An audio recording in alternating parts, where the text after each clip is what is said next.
Radha Madhava Kunja Bihari Jaya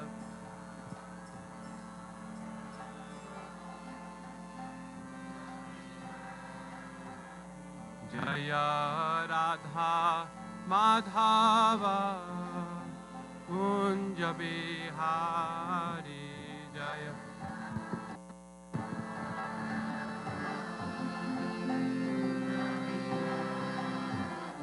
Jaya Radha Madhava Kunja Bihari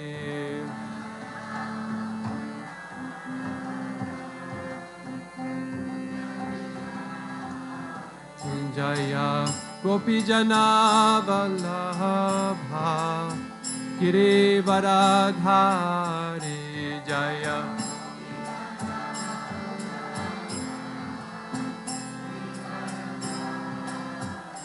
Jaya Gopijana Vallabha Girivaradhari Jaya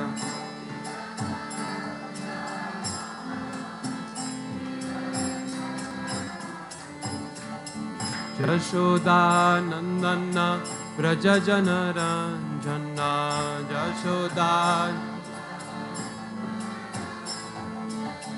Jashoda Nandana Braja Janaranjana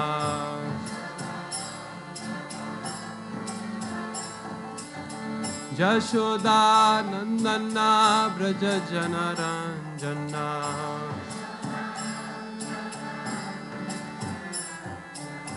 Jashoda Nandana Braja Janaranjana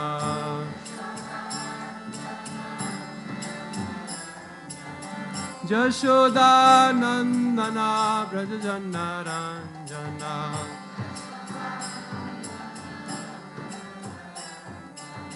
Jashoda Nandana Braja Janaranjana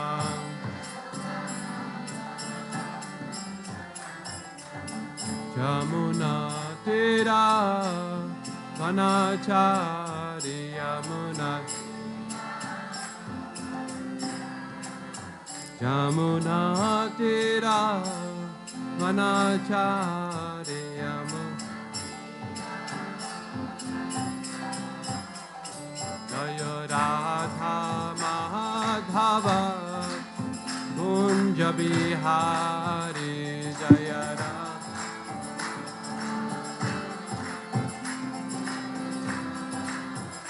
Jaya Radha Madhava Kunja Bihari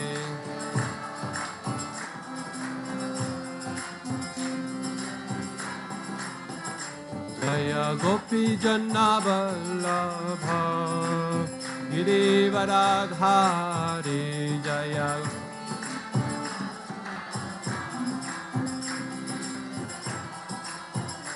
Jaya Gopi Janna Vallabha Girivaradhari Jaya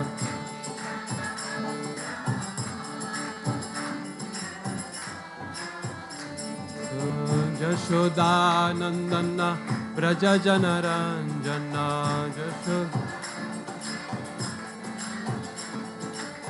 Jashoda Nandana Braja Janaranjana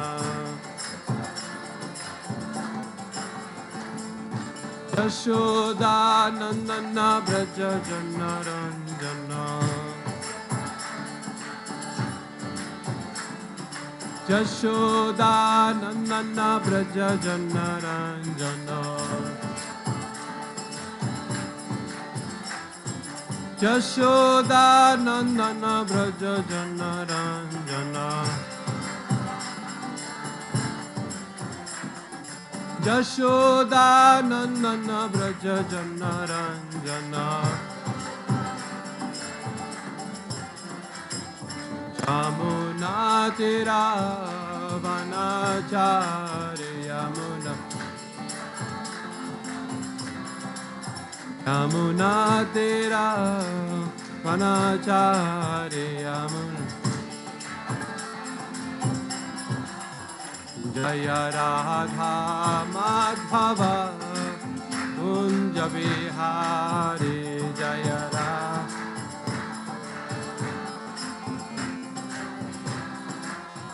Jaya Radha Madhava Kunja Bihari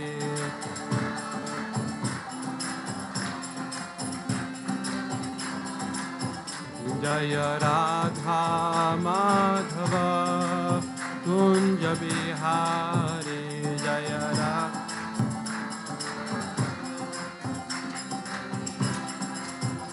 Hare Krishna Krishna Krishna Hare Hare Hare Rama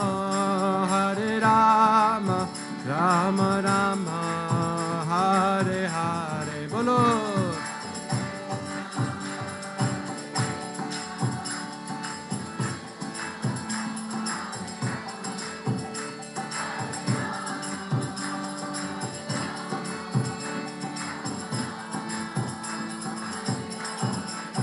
Hare Krishna Krishna Krishna Hare Hare Hare Rama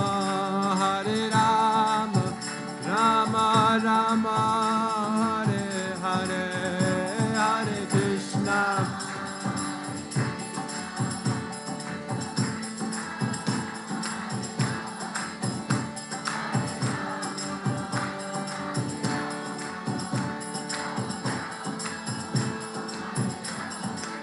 Hare Krishna Hare Krishna Krishna Krishna Hare Hare Hare Rama Rama Rama Hare Hare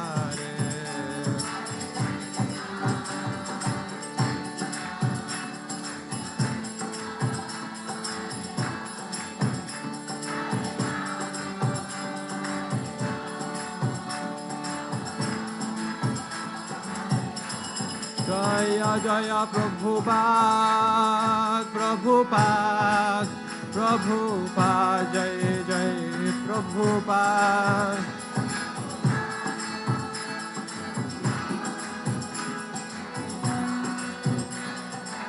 Jaya Jaya Prabhupada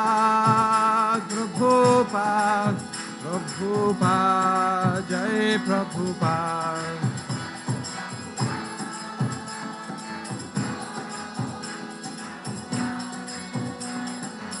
Nitai Gaura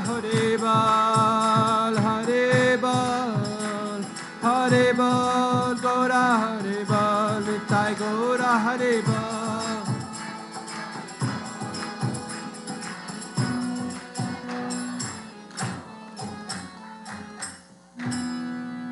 Shri Radha Shyam Sundar ki jai Shri Radha Madhav ki jai Shri Radha Vrindavan Chandra ki jai Shri Gaur Nitai ki jai Shri Prabhupada ki jai Samaveta Bhaktavind ki jai Nitai Gopimanandi Hari Hari Bol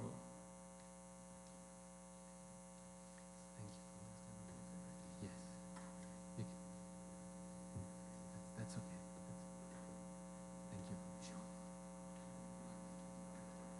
Thank you.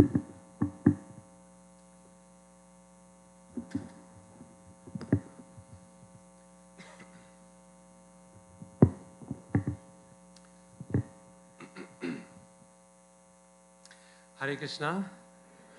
So a very, very warm welcome to everyone to the ISKCON Sunday Feast in Naperville, particularly to our first-timers here.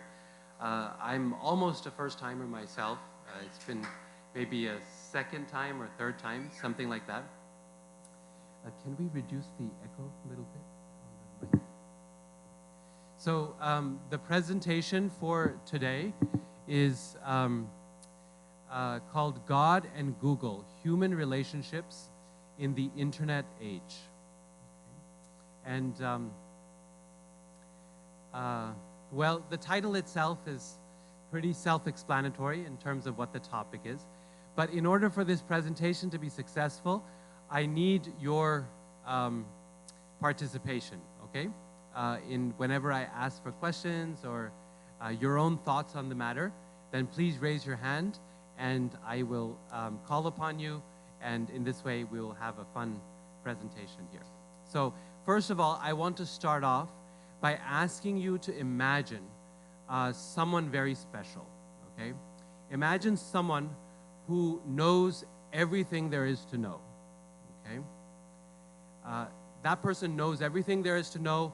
Imagine that he sees everything as well, observes all things in existence. Imagine someone who is present everywhere, in every part of this world, in every nook and cranny, they are present. And finally, imagine someone who can give you anything you want, anything you desire. The question I ask of you is, who is that person?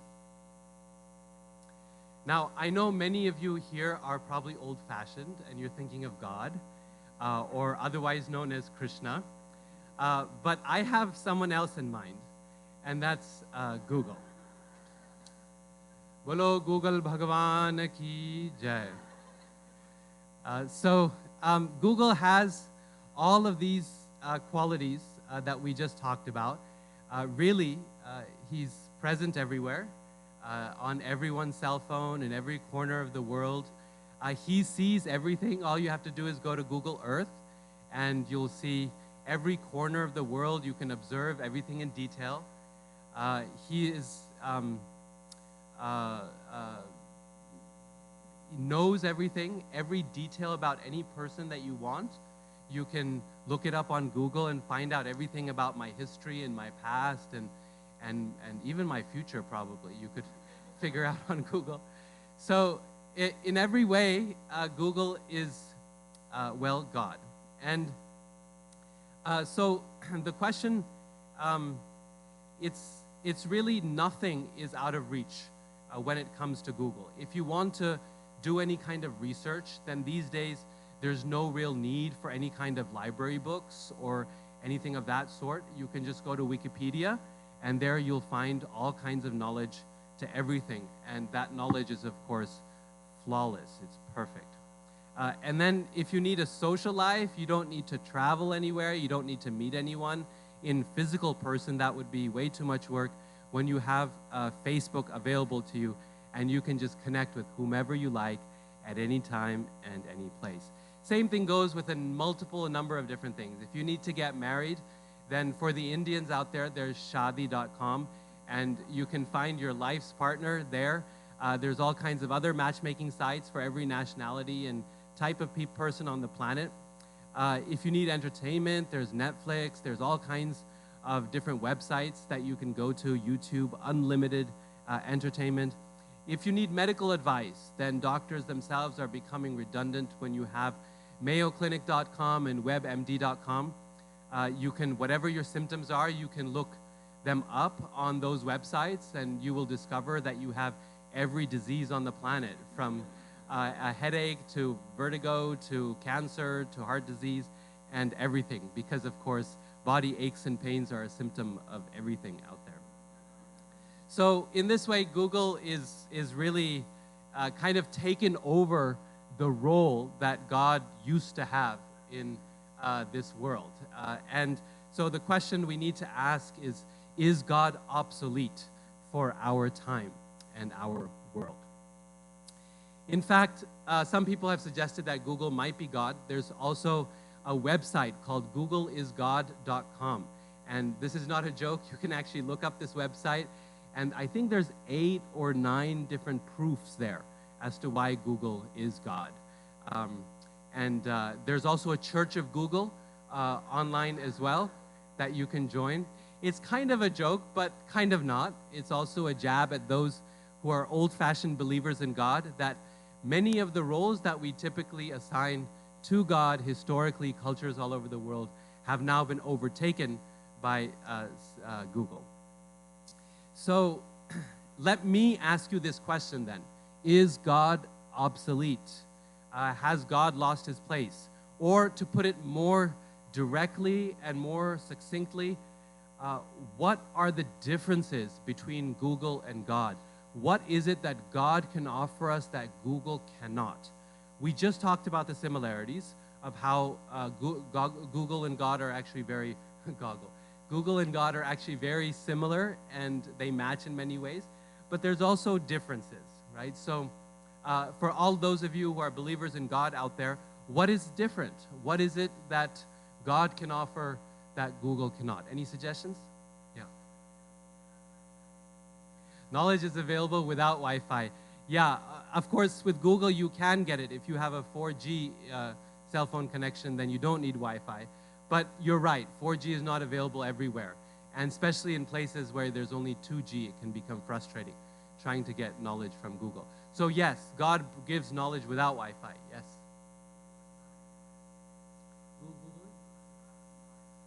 Google is not in Mars, okay, but then people have doubts as to whether God is in Mars too. The type of crowd we're talking about is likely not to believe that God is at Mars. But yeah, good suggestion also. What else? Yeah. Yes, he can do it without having to type on it.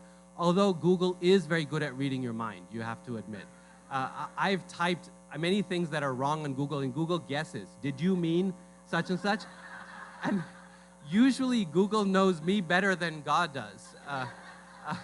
Krishna's never guessed so well what's inside me, but Google gets it right every time. And he knows me better than even I know myself. And so, yes, but there's a possibility. You don't have to type. Yes.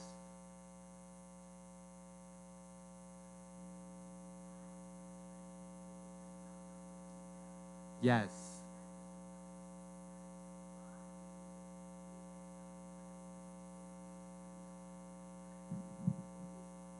Yes. Yes. Yes, well, yes, it's true. So God is all of these things: omniscient, omnipotent, omnipresent, and another fourth omni is omnibenevolent, all good as well. And again, one can debate such things, but yes, go ahead. Yes. So omniscient means one who knows everything. Okay, so I put these, instead of using those terms, I asked the questions in the beginning, right? Omniscient means one who knows everything. Omnipresent means one who is present everywhere, in all places. Omnipotent or omnipotent is one who has all power, potency. And omnibenevolent is one who is all good, all giving. So omni means all, present in everything, completeness. And then you just add the quality to that. Yes. Yes, although God and temples and churches are places that they often do attack, right? Terrorists, they make God the object of their attack. And even way back, millions of years ago, Hiranyakashipu had God as his object of attack. And he went all the way to Vaikuntha looking for Lord Vishnu. So yes, but ultimately they lose. Now, okay, a couple more, then we stop. Huh? Yeah, you can see Google, you can hear Google, but they're still working on feeling Google. And I think eventually you will be able to both smell Google and feel Google. Feeling Google sounds good. Smelling, I don't know about whether that would be any fun or not. But at least a couple of the senses. So far, you can see Google and you can hear Google. They have Google Talkback on your phone. And if you say something to Google, Google will speak back to you. And you have that little thing, the Google Home thing, right? And you can talk to Google and Google will talk back to you. But they're working on smells. They are working on smells. It's a fact for smart homes that they can create the right environment and the right fragrance they can seed. And eventually they'll work on replacing human touch as well through machines. That's something also in development through artificial intelligence and robots as well. Yeah. Yes, yes. God has control on everything just like Google does. Google controls my entire life. And there's one place, there's this one really funny video by The Onion. It's a satirical video. And they talk about how Google is inescapable. If you want to escape Google and Google's control on your life, then you have to move to the mountains somewhere. And even there, Google has connectivity these days. So it's really difficult, actually, if we look superficially at the subject matter, uh, to see the difference. And people, this is why often their faith in God during these this information age and highly scientific and technologically advanced ages, people's faith in God begins to reduce. Because you stop seeing some of the traditional functions that we needed God for, right? I mean, there was the sense of wonderment in the world. What is that flower? Why does it bloom? Why does it look so beautiful? What is that type of animal we're seeing? What is that formation of stars in the sky? And that natural wonderment that people feel and that desire for knowledge in the world is now lost, because you can literally look up anything you want at a moment's notice and the answer will be given to you. So people often ask, well, what's the use? What's the need for God? Isn't God just something for people who are weak, who don't need a shoulder to cry on, who don't have the ability to stand up for themselves, who aren't technologically advanced enough? Isn't God obsolete? So we have to really try to look below the surface, right? We have to look at something a little bit deeper and a little bit more substantial in order to find the reason for God's existence. And all of you have given wonderful suggestions in that regard. I've been making some jokes about them, but they're serious suggestions. So let's compare them a little more carefully, okay? So first thing, if we look for differences and not similarities here, then the first thing we want to keep in mind is that Google is ephemeral. It's sometimes there and sometimes not there. Someone spoke about the lack of reliability in terms of Google there, but also in terms of the content, in terms of what is present there. It's the ultimate exercise in Maya. The word Maya means that which is not, that which goes in and out of existence. That's Maya. And Google, for all its ever-presence and all its content, it's very ephemeral. I had a friend who had a Facebook account, and he was really, really active on Facebook. And at some point, Facebook deleted his account because of overuse. He was using Facebook too much. And the problem was they thought it was like some spam, or he was producing spam or whatever. But it was just his life. That was everything. And when Google deleted his Facebook account, Facebook deleted his Facebook account, it just completely, his life was in shambles, right? Everything about his life, his friend circle, his contacts, his knowledge base, everything was there. His history, his identity was tied up with his Facebook account. And at a moment's notice, it was there, and at another moment, it was poof, gone. In contrast, God is eternal. He's present all the time. He's been there from the beginning and will be there till the end and much beyond that. Just in terms of empirical knowledge, it's a fact. If you study the history of the world's,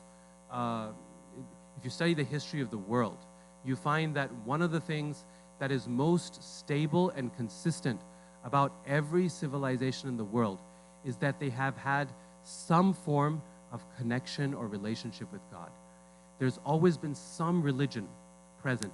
Even in ancient civilizations for which we have no books and no records, just some archaeological digs, if you look up and when they do the studies of these civilizations, they always find some kind of place that was used for ritual or worship or the afterlife or small icons of different deities or nature worship or worship of the sun, right? So God is eternal. He's always been there and always will. We find no signs of God disappearing from the scene, no matter how technology changes. For the past 200 years, anthropologists and scientists have been predicting that with the age of science rising, belief in God will decrease and eventually disappear. For 200 years, they have been predicting this, and nothing has changed. Belief in God, as far as we can tell statistically, overall in the world has only been increasing, not decreasing. The ways in which people relate to God has changed. Some of the things that we used to do in the past, we don't do anymore.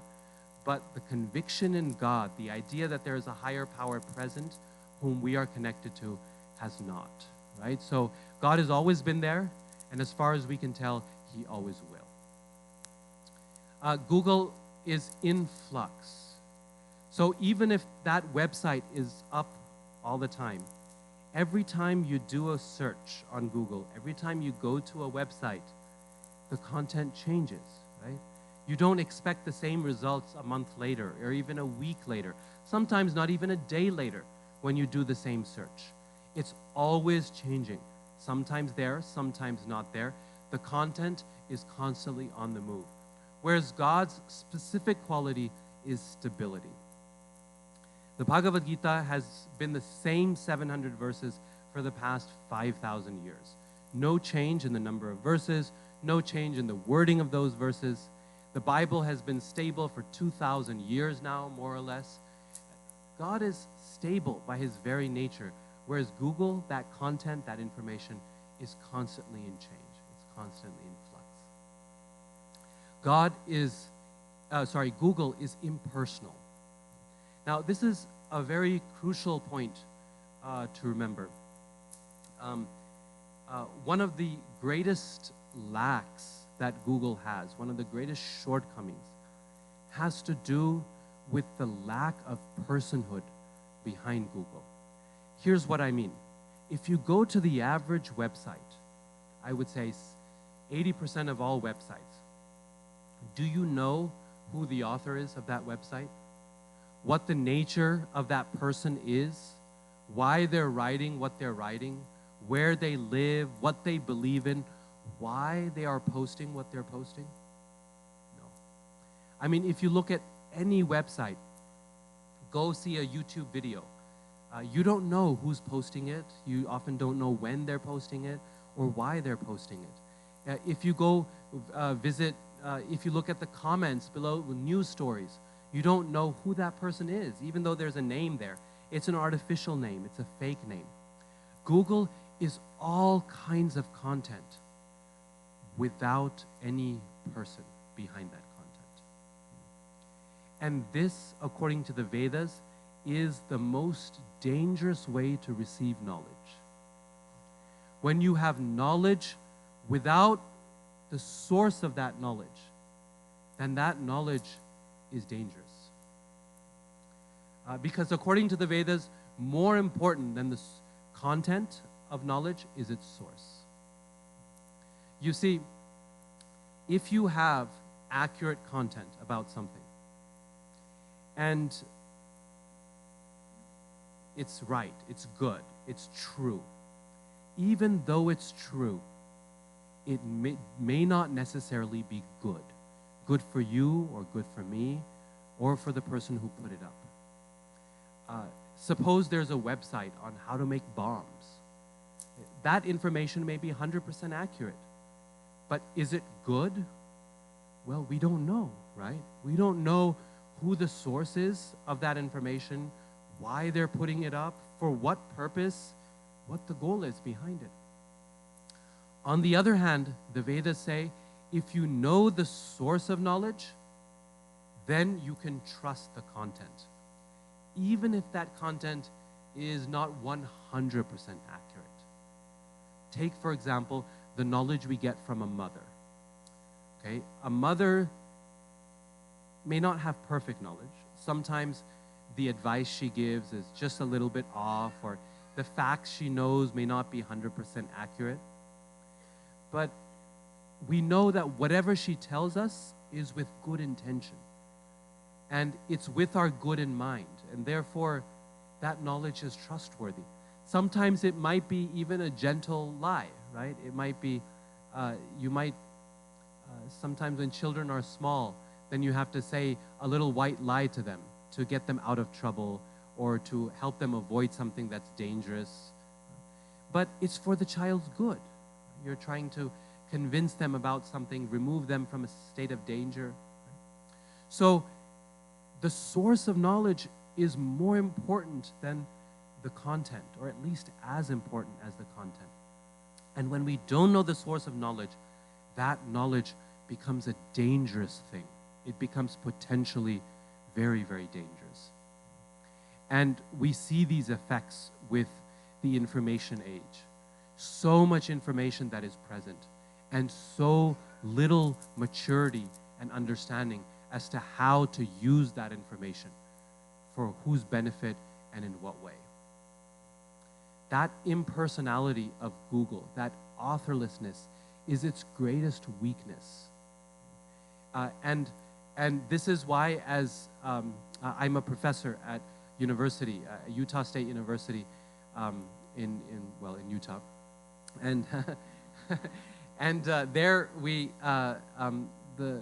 myself and my colleagues, were constantly trying to train our students how to do research without going to Google, without relying on Wikipedia, for this very reason. You know, you get some information there, but how do you know that information is reliable? Students have a habit of, if I tell them, write an essay on yoga, they'll go to Google, they'll type in yoga, the top 10 searches, they'll click on them, copy and paste, and the essay's ready. But how do you know that that website you took from, was that an authoritative understanding of yoga? Was it someone who has a lot of experience with yoga? Or was it just some quack who just found a way to get their site up high in the search engine? You don't know. You don't know. And that's the big problem. God, on the other hand, is personal. Again, if you look at every religion of the world, Christianity, Islam, Hinduism, people relate to God in personal ways. This is a God who is loving, who is knowledgeable, who relates to human beings, who has relationships with them. And this element of God we'll talk about a little more later, so I won't talk in more detail here. Google is public. Everything about Google is public to everyone, and this is one of the big problems of our times, is how to maintain privacy for human beings in an age where everything is available on Google. Every little detail about every person is there, or at least findable through proper mechanisms. Whereas God can be eminently private. Our relationship with God, our knowledge of Him, is something that we can keep in the core of our heart without having to display it to anyone. We can if we like, but we don't have to. He's private. Google is a world of no strings attached. This is one of often the saddest elements of Google. People can say anything and do anything with impunity online. So they've done many studies showing that people somehow lose their social filters when they go online.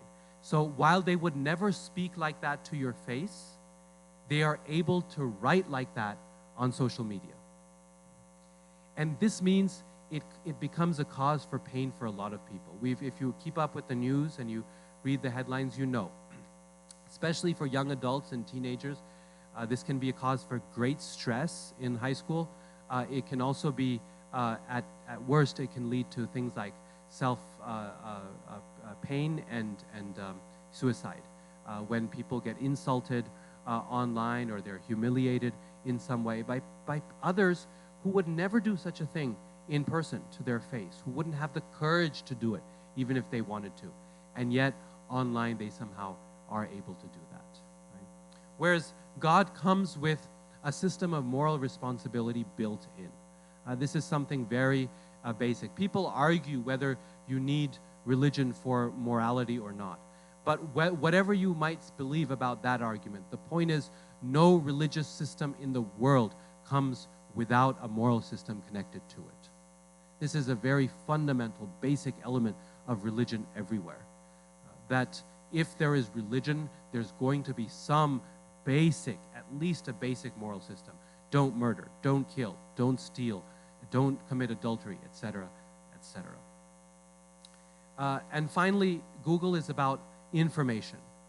How can we mine as much information as possible. This is particularly true in terms of India. India is a country that has skipped many stages of development over time. You know how in the West, from the time of the Enlightenment, you had a development from, you know, the industrial age to the technological developments over time, and technology gradually increased until we came to the information age and the information economy, where everything is all running on data. India skipped all of those stages in between. It went straight from an agricultural economy to the information age. And it's incredible how quickly that culture has changed, and how, at what frightening pace that people, culture, values, morality is not able to keep pace with the amount of information that is available on people's fingertips in their cell phones. So, for example, here we went from, you know, the old-fashioned telephones, one piece in the ear, one piece in the mouth, and then you had the rotary dial telephones, and then you got the touchstone phones, the landlines, and then I remember as a kid when the first cordless phones showed up, right? And it was a big deal, these big hunks of plastic, and you could walk around the house and talk, and sometimes you could even go out to your driveway and talk, and it was amazing. And then cell phones showed up, right? But in India, it went from no landlines still ever working, even today, to cell phones in everyone's hand. Now, we have to be aware that when culture changes that, when technology changes that quickly, culture cannot keep up. Right? We don't know what to do about that fact, that now we have access to every type of useless, sometimes dangerous forms of knowledge on our fingertips. That unlimited pornography and terrorism and all kinds of things are right there in everyone's hand.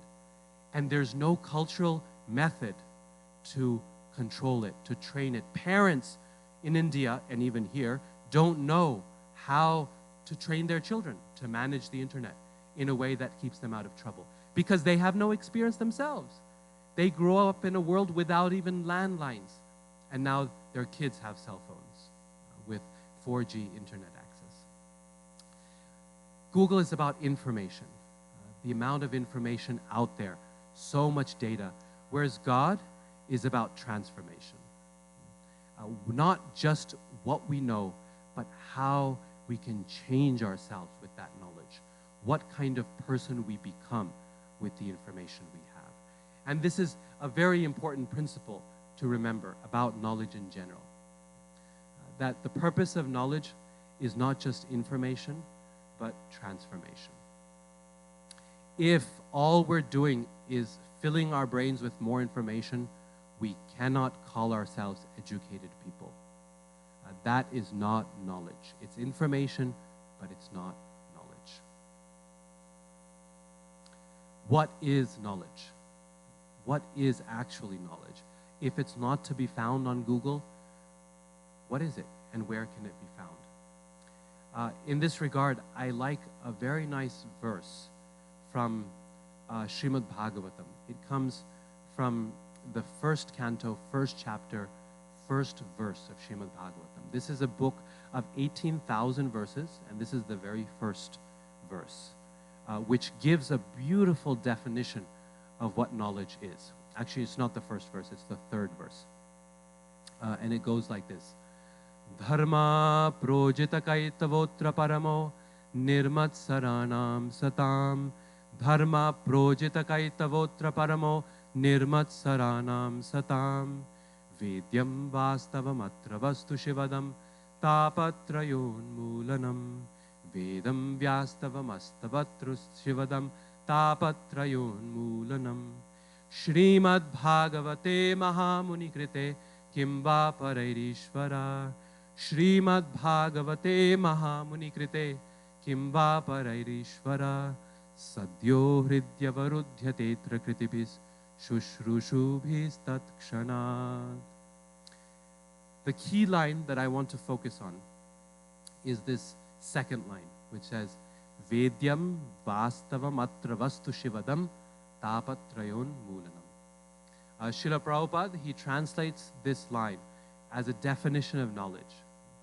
Knowledge is reality distinguished from illusion for the welfare of all.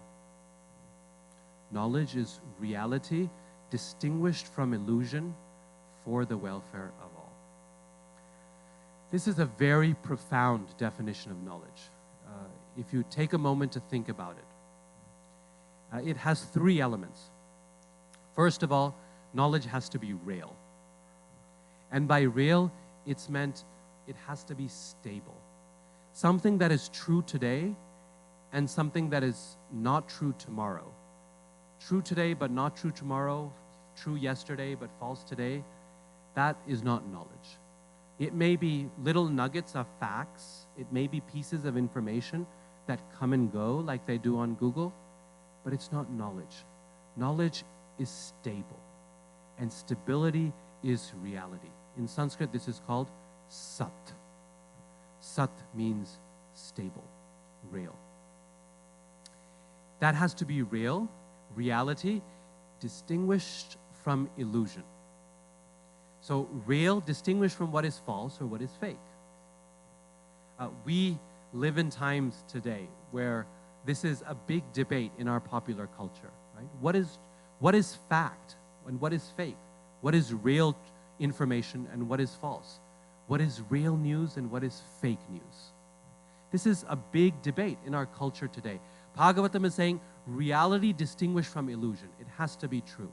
Now, the first part of this, reality distinguished from illusion, is intuitive. I think all of us, when we think of knowledge, we think of something that's true, that's not false. But it's the second part of this definition that is special, that is unique, that is different. Namely, it's reality distinguished from illusion, but for the welfare of all. In other words, if you were to put this conversely, if something is factual, but it is not good for others, then it is not knowledge. Think about that for a minute. That's a very powerful claim, which highlights this point that information is not knowledge.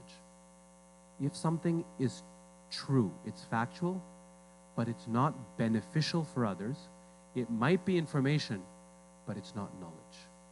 Because for something to qualify as knowledge, it has to be not only true, but it has to be good. It has to be beneficial for others. We live in a world today where this is more and more clear to us. There was a time when researchers and scientists had a particularly arrogant attitude towards knowledge. Our job is to discover what's true. And once we discover it, you can throw it out in the world, and it's for people to decide how to use it. Technology is always good because it's factual, right? But now, today, in the world, we're coming to realize that just because something can be discovered doesn't necessarily mean it should be discovered. Just because something can be invented doesn't mean it necessarily should be invented. Or even if it should be invented, when we invent it, we have to ask ourselves the question, not just what is it and how does it work, but what are we going to use it for? How is it going to affect others? Just think about it. When you look at things like global warming and military technology, genetic engineering, nuclear physics, all of these things, from fossil fuels to nuclear technology, these are things that are real. They're true. This is why they work with such amazing power. And they can also be good. Nuclear technology can create great sources of power for people, but it can also lead to horrible, devastating harm. Fossil fuels can do good for the world, but they can also warm our planet and they can cause all of us to suffer and choke from pollution. So just because something is true doesn't necessarily mean that it's good, that it's beneficial. And what the Bhagavatam asks us to always ask ourselves this question, not just what is it and how does it work, but why? Why am I doing this? For what purpose? And what will it be used for? That's a question that each one of us, as we work on our jobs and our careers and for our families, we need to ask ourselves that question. What is the purpose of this all? Why am I doing it? Not just what am I doing? Now, we've been talking about God and Google, and we've been speaking primarily of Google as a source of, there's one more thing I forgot here. There's this quote I wanted to share with you from Einstein that emphasizes this point, it's one of my favorite quotes from him. He says, "Science can tell us how things are, not how they should be." Science can tell us how things are and not how they should be. And he was well aware of this principle. This simple formula, E equals mc squared, is factual, right? This is how things are. And yet, it doesn't tell us how we should use this formula. This simple formula can be used for so much good and also for so much harm. For example, when we drop an atomic bomb on Hiroshima or Nagasaki. Albert Einstein, he said, "I made one great mistake in my life when I signed the letter to President Roosevelt recommending that atom bombs be made." There was a time where there was a moment in history where people were debating, scientists around the world actually, whether it was worthwhile to discover nuclear weapons, atomic weapons. And Albert Einstein thought that it would be beneficial because it would act as some kind of an end to war. It would stop people from fighting. And what he didn't realize, he understood later on, that human beings' capacity for inflicting pain on others is actually unlimited. And so even though it was such a horrible weapon, he thought people would see sense and stop fighting because of the devastation it would cause. But instead, people started using that bomb. And he regretted that decision for the rest of his life, right? So this is a man who knew. He was one of the world's greatest scientists, right? And yet he understood this point, that science can tell us how things are, not how they should be. How they should be, that is where God comes into the picture. How things are, that's Google's domain. That's what Google can tell us very well. If you want to find out the way things are, ask Google. But if you want to know how things should be, Google can help. Google can help. That's where you need God. That's where you need religion. That's where you need culture. That's where you need other human beings who are wise and knowledgeable and caring. So, God and Google. We've been comparing God and Google, and I've been trying to show you some key differences between what Google has to offer us and what God has to offer us.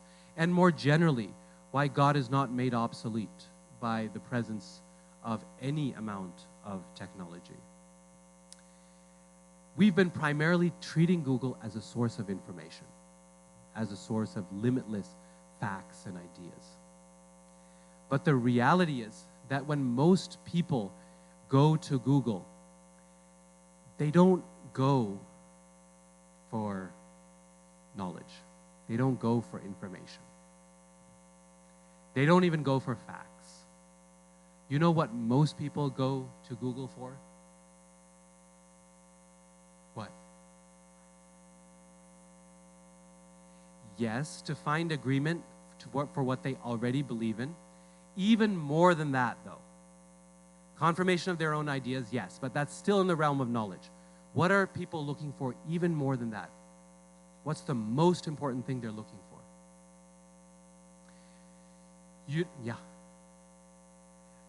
not knowledge, not knowledge. We like to think that it's knowledge.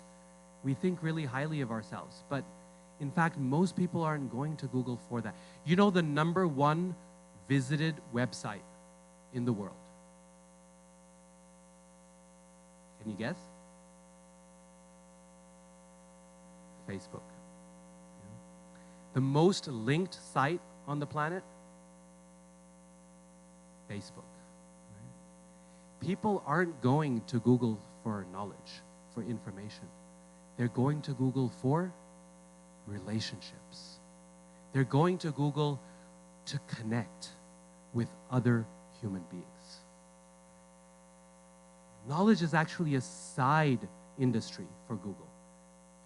Or for the internet. I'm using Google as a stand-in for the internet here. In general, people are looking for connection with other human beings, to find love, to find relationship, to find friends, to connect with family. That's what they're looking for. And the sad thing is, that is the one thing that Google is actually terrible at. That's the one thing that the internet is not made for. For searching information, great. The internet is made for that. That's how it all began, actually, the internet as a database. As a replacement for the United States Postal Service, yes, the internet is made for that. But as connection for other human beings, no.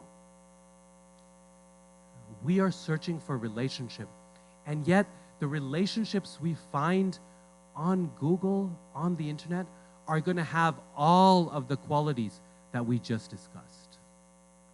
Because this is the nature of the machine, right? Human relationships founded on the internet will be ephemeral. They will be in flux. They will be impersonal. They will be public. They will not have moral responsibility connected to them. They cannot be the basis of our connections, our relationships. Despite the fact that Google promises unlimited connectivity, that we be connected all the time, at every moment, in every place, the reality is that as we become more and more connected on social media, we become more and more disconnected as human beings. Have you experienced this in your own lives? How families, instead of talking face-to-face, prefer to text each other? How two friends walking down the street, they've clearly decided to spend the evening together. And all of a sudden, one person's phone rings, and so they pick up and start talking and planning or texting someone, okay, we're going to meet you tomorrow on this day or this place. And the other person is there feeling really awkward. I don't know what to do. This is my friend. So they call someone else on their phone. And now two friends who are going to spend the evening together are both talking to other people elsewhere on their individual cell phones, planning future meetings, future connections that when they come together will again take place like this. Having taught in the university for 10 years, I can see how the students that we get who are more and more connected online have less and less ability to communicate with people face to face. My students are not able to maintain a conversation with someone they don't know, right? They don't know how to make small talk and get to know a person. Two people meet, it's a very awkward situation. They both end up staring at their phones 2 minutes into the conversation. They don't know the difference between talking to a professor and talking to a friend and talking to a child. People become incredibly lonely. And as they become lonely, they search the internet for more and more connection. And it doesn't take away that loneliness.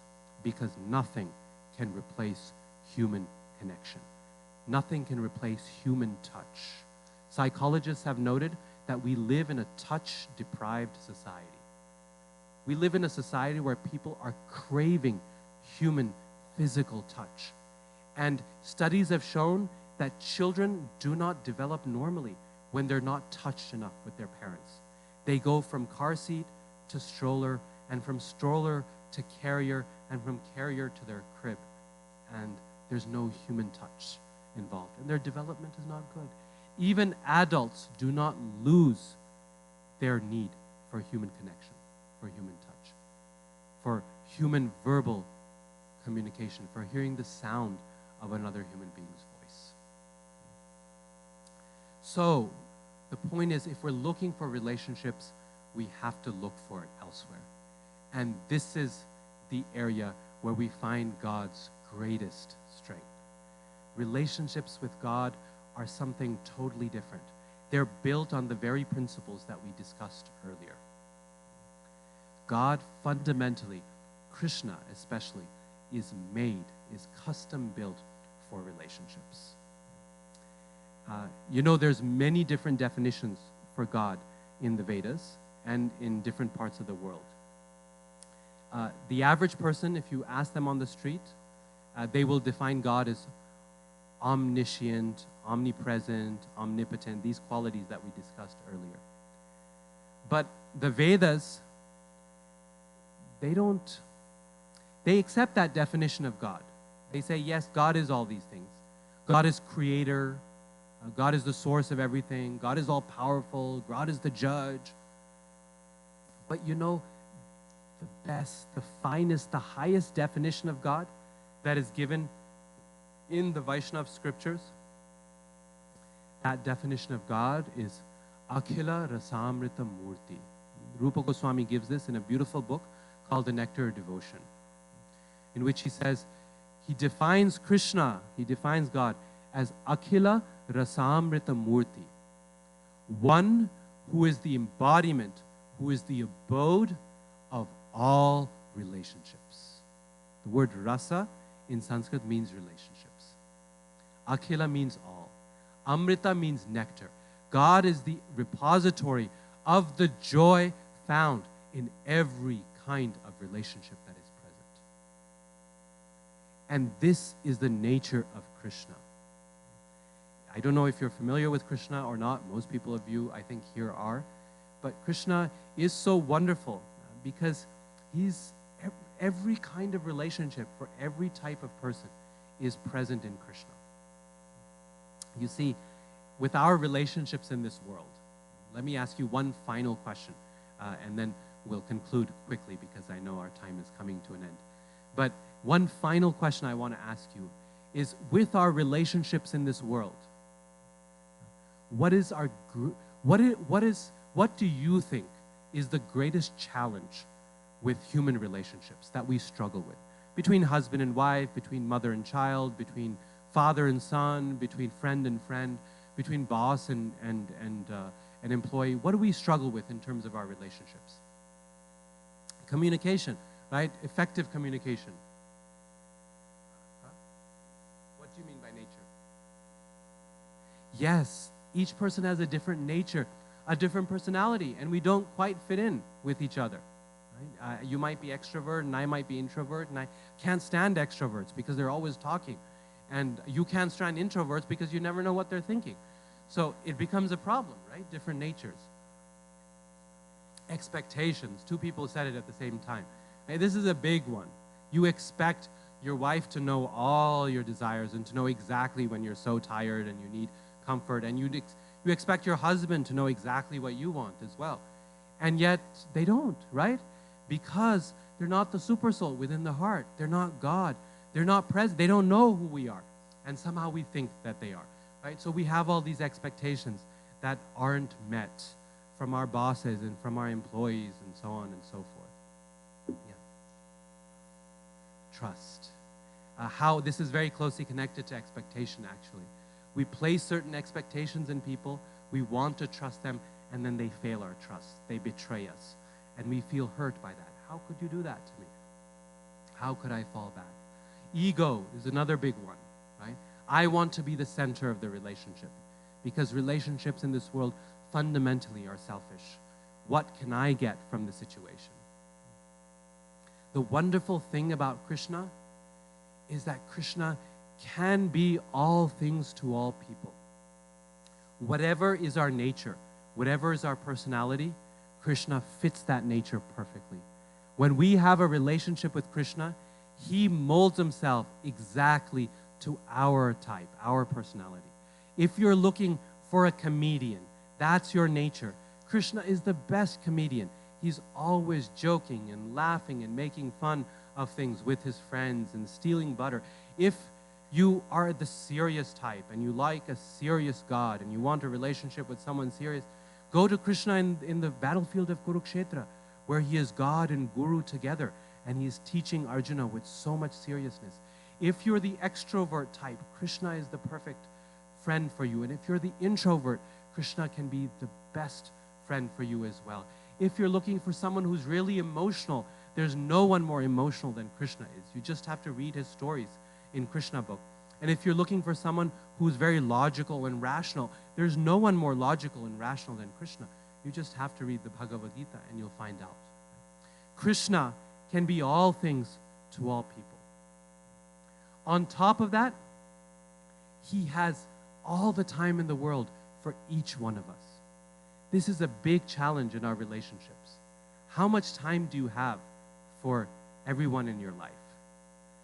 How many people can you really give yourself to in a genuine way?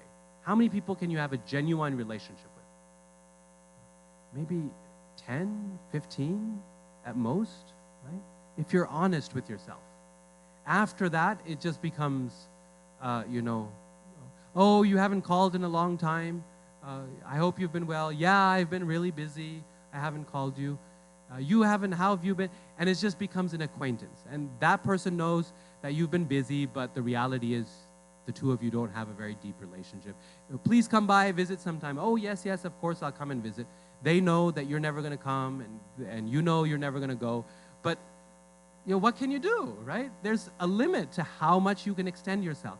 You have to, if you give 50% of your time and energy to your kids, how much time and energy do you have left for your wife or your husband? Just 50%. But if you also have to give some time and energy to your boss, say that boss is asking 25%, how much do you have left for others? Just 25%. And in this way, we get stretched thinner and thinner and thinner. How do we keep up our commitments and relationships with everyone? The wonderful thing about Krishna as a relationship partner is that if Krishna gives 100% to you, then how much does he have left for you? 100%. There's nothing lost. The Upanishads say this, Purnamadaha Purnamidam Purnat Purnam Udachyate Purnasya Purnamadaya Purnameva Vashishyate. If you take 100% away from 100%, how much is left? 100%. That is the beauty of Krishna. He never falls short. He's always there. And he has been there in the heart of each one of us, for us, 100% in every life. He's there in my heart in full, just for me.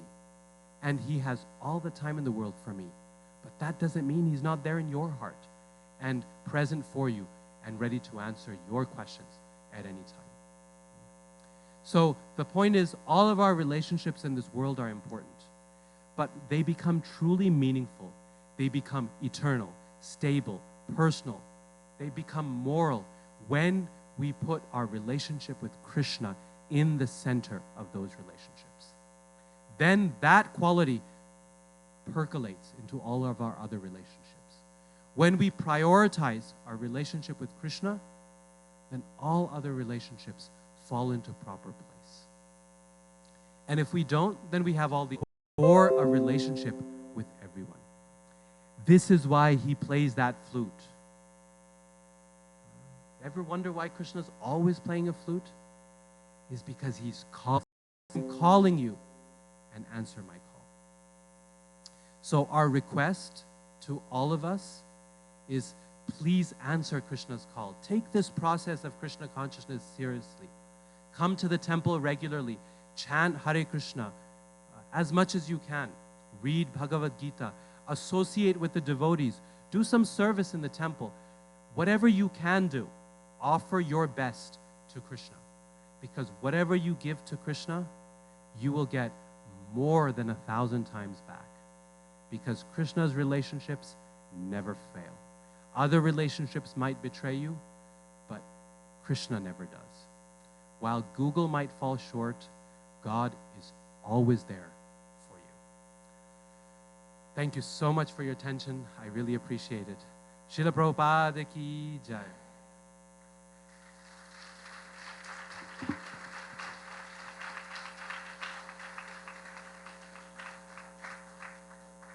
So normally we like to have some time for questions, but I have a habit of talking a lot. I'm a professor, and this is one of professors' problems, is they keep talking and talking. So my apologies, there's no time for questions, but if anyone would like to have question and answer at the end, I'm happy to meet and talk with you individually after this is over. Right now, I know there's prasad waiting, and I don't want to hold you back. So I'll turn it over to Premananda Mataji. Hare Krishna. Hare Krishna.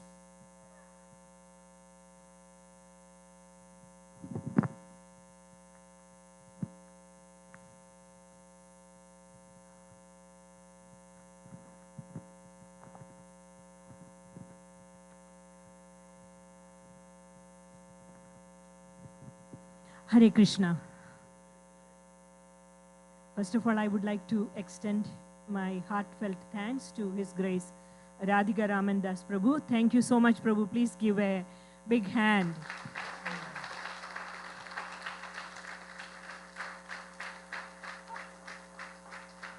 I promised that I will introduce Prabhu at the end, because usually we know the people come more towards the end. And before I introduce His Grace Radhika Raman Das Prabhu, I would like to say a few words about his mother, Aruda Devi Dasi Mataji. He won't be here if it is not for her.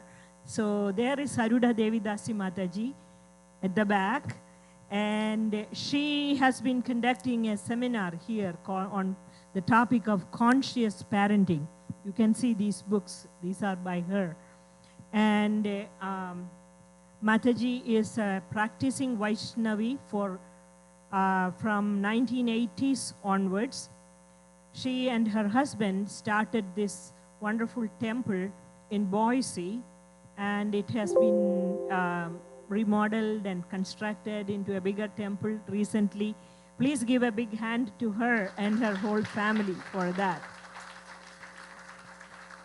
And she successfully homeschooled 2 children, 2 boys.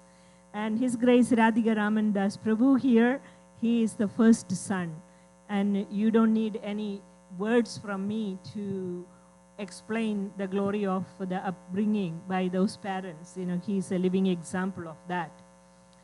So Radhika Raman Das Prabhu's name before he was initiated, it was Ravi Gupta. I remember he used to write a column in Back to Godhead magazine called India's Heritage. And I used to always look forward to reading the column. But more than anything else, I remember your picture so much. He was a young boy, and always I used to think, who is this young boy, you know, writing so well? And every time Back to Godhead magazine came, I was first reading his column. And his picture is so ingrained in my brain, I can never forget that. And his smile never changed. It is the same Radhika Raman Das Prabhu. So he was enrolled in Boise State University at the age of 13 for his studies, and age of 17, he left the university with a degree in philosophy and mathematics, and he received the university's highest honor, the Silver Medallion. And he graduated from the Oxford University at the age of 22 with a doctorate degree in religious studies. And he was one of the youngest students to gain a PhD from this university. He published a number of books. One of the first books he published is known as the Chaitanya Vaishnava Vedanta of Jiva Goswami. No need to say that he is such a wonderful scholar. At present, he is serving as the professor and head of religious studies department at Utah State University. His younger brother, Gopal Hari Das Prabhu, he also followed in his brother's footsteps. And even though he had an engineering degree, he also went to Oxford, and he also graduated with a PhD in Science and Religion from Oxford University. And at present, he is working also as a professor of religious studies at College of Idaho, Boise. Please give a big hand to all this wonderful family. So you can imagine how fortunate we are to have them come and give us their wonderful association and amazing lecture. Thank you very much, Prabhu. We always look forward to your coming back and giving us a seminar series. So hope you will make it again. Before ending my introduction, I just want to say a few words about these books. Here is a book called Srimad Bhagavatam, Canto 1, Volume 1. These are Srimad Bhagavatam Comprehensive Guide for young readers. Our book distribution department has ordered some of these books from Arudha Mataji. These are actually study guides for children. This is how she educated her children, homeschooled. She homeschooled these two boys, and their main focus was studying Srimad Bhagavatam. And she's sharing this knowledge with all of you. And so if anyone is interested in getting these books and her guidance, you can please contact Shatarupa Mataji or our book distribution table. They have these books. And also there is this small book called Homeschooling Krishna's Children, How to Raise the Children in Proper Consciousness. Most of us usually somehow the children grow up and we don't even know how they are growing up. And just like what Radhika Raman Prabhu said, there is no parental contact whatsoever. It is just a matter of shuttling kids from one activity to another in a car seat or whatever. And there is no parental contact, no personal connections, hardly any time to talk to the children. That does not produce good result. And it is proven and tested by Arudha Mataji's guidance, how she brought up these children. There is no better guide than her to help us bring up our children in proper consciousness. So please make the best use of this opportunity, and if you need these books, contact the book table. Thank you again for Mataji and Prabhu for being here. Appreciate that so much. Today's Sunday feast is sponsored by two families. The first family is Krishna Swami. Are they here? And they're not here. Krishna Swami is sponsoring Sunday feast, supporting Naperville ISKCON. Isn't that a wonderful thing? Please give a big... And that's what we need from you, your wholehearted support. And we have Pratul Prabhu celebrating his son Dhyan's birthday. Please give a big hand to Dhyan too. Let us pray to Sri Sri Radha Madhava and Radha Vrindavan Chandra for the spiritual well-being of these families. Please chant after me the holy names of Krishna. Hare Krishna, Hare Krishna, Krishna Krishna, Hare Hare, Hare Rama, Hare Rama, Rama Rama, Hare Hare. So in this age of Kali, there is no better way than to chant the holy names of Krishna. Also, you can offer to Krishna and distribute Krishna Prasadam to others. So anybody interested in doing this, you can always contact today's Shyam Prabhu. We have Ram Das Prabhu sitting right here. Show your hands. So you can contact him. One more last announcement. I have not been singing my broken record for quite some time. Don't think that I forgot that we are constructing a new temple here. So we are continuing to construct this temple. It is happening. And so we look forward to your continuous support. And this will be happening. It is all the paperwork is in progress. And by next year at this time, our construction will be really in progress. Right, Shyam?